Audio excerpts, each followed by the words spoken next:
इस चेहरे को पहचान की कोई ज़रूरत नहीं है। आर्मलेस आर्चर शीतल वर्ल्ड नंबर 1 आर्चर है। हम इसलिए इंटरव्यू कर रहे हैं इनका, और कहने की बात नहीं कि अभी एशियन गेम्स में इन्होंने दो गोल्ड और एक सिल्वर जीता है।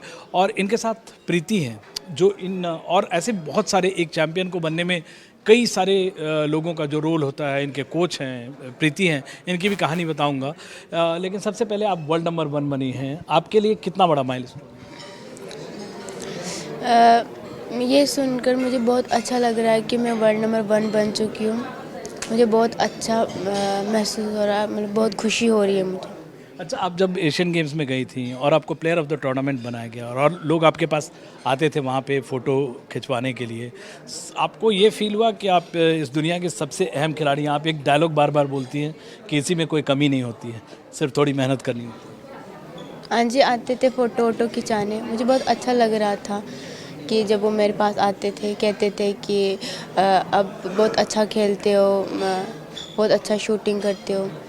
तो मुझे बहुत अच्छा लग रहा था ये सुनकर। और आपको ये पता था आप सबकी, जो वहाँ जितने प्लेयर्स हैं, आप उन सब की भी हीरो हो? जी नहीं। प्रीति, अपने बारे में बहुत कुछ नहीं बताना चाहते, लेकिन प्रीति को मैं जानता हूँ, काफ़ी सेक्रीफाइस किया है।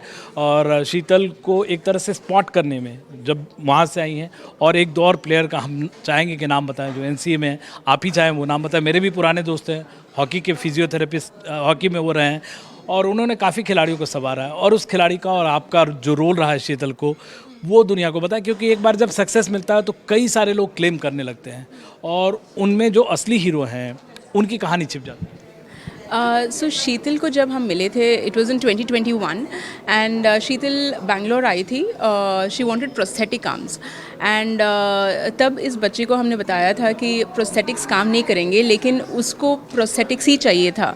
तो उसकी जर्नी हमारी साथ तब जुड़ी थी। अप्रैल 2021 में मेरे को पता चला कि शीतल के बारे में। सिर्फ 2 साल की कहानी है, 2 साल में ये या सिर्फ 2 साल की कहानी है।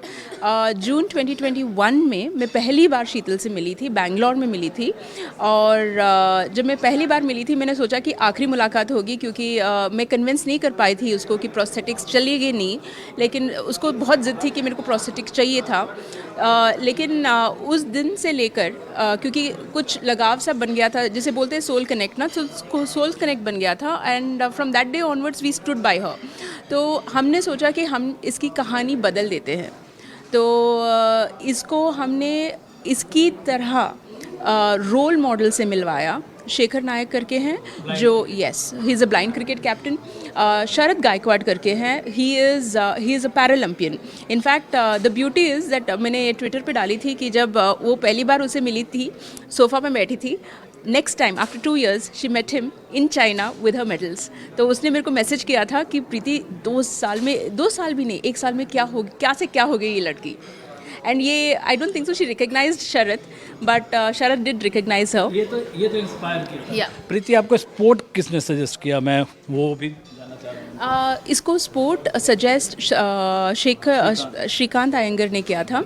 Actually just to go a little bit back, मेरे को ये पता था कि शीतल के पैरों में बहुत सारा दम है, क्योंकि इसने मेरे को एक बार बोला था कि ये पेट पे चढ़ जाती है।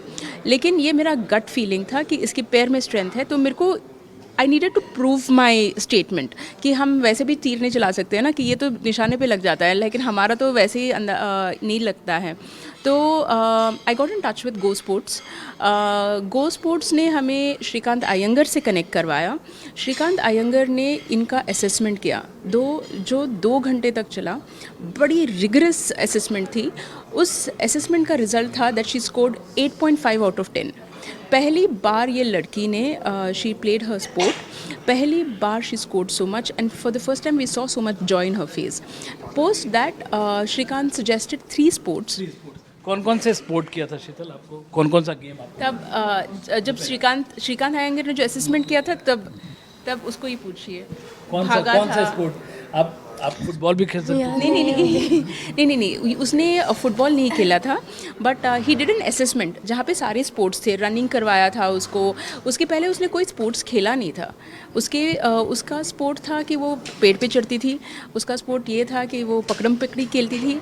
बट स्पोर्ट्स पहली बार श्रीकांत ने खिलवाया था in Bangalore again. And once that was done, Srikanth ने 3 स्पोर्ट्स सजेस्ट किया था, archery was one of them.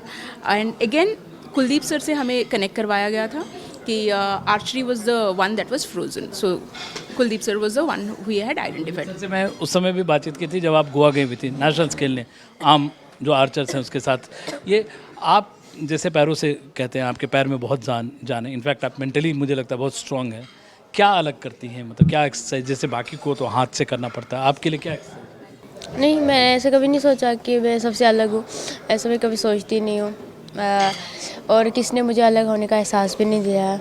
अभी आपको मैंने देखा आपके भाई आपको खाना खिला रहे थे, आप सारा काम खुद करती हैं, ये कितना अलग एहसास है अपना भाई खाना खिलाना, साथ में बैठ के खाना। जैसे कि आज ही नहीं खिलाते, बचपन में भी खिलाते थे कि भाई बहनों ने मुझे कभी अलग होने का एहसास नहीं दिलाया कि तू अलग है, तू अलग रह। नहीं, ऐसा कभी नहीं बोला उन्होंने बहुत प्यार किया है मुझसे, और मैं भी अपने भाई बहनों से बहुत प्यार करती हूँ। तो इन दोनों ने सिर्फ अलग होने का एहसास नहीं, मेरे दोस्त थे, टीचर थे, परिवार पूरा, सब दुनिया, मुझे कभी ऐसा नहीं लगा कि मेरे दोनों बाजू नहीं है तो मैं कुछ नहीं हूँ। बिल्कुल। एक जो अहम बात है, आप एशियन गेम्स में जीत चुकी हैं, वर्ल्ड नंबर 1 बन चुकी हैं। कंपाउंड आर्चरी जो कॉमन इसमें नहीं है लेकिन पैरालंपिक्स में है, आपके लिए वो अगला टारगेट है पेरिस? हाँ जी, पैरालंपिक्स के लिए मैं क्वालिफाई हूँ और उसके लिए ज़्यादा मेहनत करूँगी कि अपने देश को वहाँ पे मेडल दें। बहुत सॉर्टेड है। या शी इज़ वेरी सॉर्टेड। मैंने वही बोला था, किसी ने बोला था कि इसको डर नहीं लगता है क्या, तो मैंने कहा नहीं, she doesn't have fear, she is just too sorted in life. आप मेरे जैसे लोगों के लिए, सब लोगों के लिए आप बहुत बड़ी इंस्पिरेशन है। आप अगर कोई मैसेज दे दें मैं ये अपने भाई बहनों को ये मैसेज दूँगी जो मेरी तरह होंगे कि वो भी कोई ना कोई स्पोर्ट में खेलें, एक ना एक दिन वो भी अपने देश का नाम रोशन करेंगे, अपने माँ बाप का नाम रोशन करेंगे। किसी में कोई कमी नहीं होती, बस मेहनत की ज़रूरत होती है। जब मैं कर सकता हूँ, हर कोई कर सकता है। मैं शीतल के इस डायलॉग का फ़ैन हो गया हूँ कि किसी में कोई कमी नहीं होती, बस थोड़ी कोशिश करनी होती है। दिल्ली से कैमरामैन संजय कुमार के साथ विमल मोहन, NDTV इंडिया।